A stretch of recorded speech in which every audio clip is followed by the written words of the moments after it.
बाज़ दफ़ा हम दूसरों को कोई बात समझाने की कोशिश करते हैं लेकिन उन्हें समझ नहीं आती और हम कहते हैं यार इतनी सी बात भी समझ नहीं आ रही। एक दफ़ा दोस्तों के 2 ग्रुप बन गए। पहले ग्रुप ने कुछ मशहूर गाने जैसे हैप्पी बर्थडे टू यू मेज़ पर थाप की शक्ल में बजाने थे और दूसरे ग्रुप ने वो गाना बूझना था। अब पहले ग्रुप को लगा कि ये तो बड़ा आसान है और आधे लोग तो बूझ ही लेंगे। लेकिन सिर्फ़ 2 से 3% लोग गाने को पहचान पाए। वजह ये थी कि मेज़ पे थाप बजाने वालों के दिमाग में भी वही गाना गूंज रहा था, जबकि दूसरे लोगों को सिर्फ थप-थप की आवाज़ें आ रही थीं।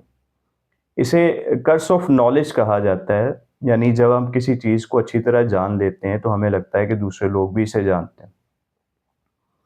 कई बार एक टीचर की बात स्टूडेंट्स को समझ नहीं आती, क्योंकि टीचर को लगता है कि जिस लेवल पे वो कॉन्सेप्ट को अंडरस्टैंड करते हैं, स्टूडेंट्स भी करते हैं।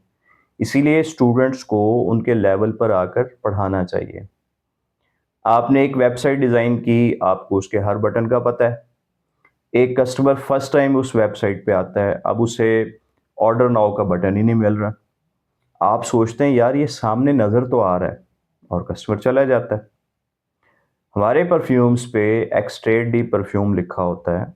अब सब लोग इसका मतलब नहीं जानते, तो हम आसानी के लिए बताते हैं कि इसका मतलब है ऑयल की हाई कंसंट्रेशन जो स्प्रेड और लास्टिंग को बढ़ाती है। तो नॉलेज का मतलब ये नहीं है कि आप सब कुछ जानते हैं। नॉलेज का मतलब ये है कि आप दूसरों को कितनी अच्छी तरह समझा सकते हैं।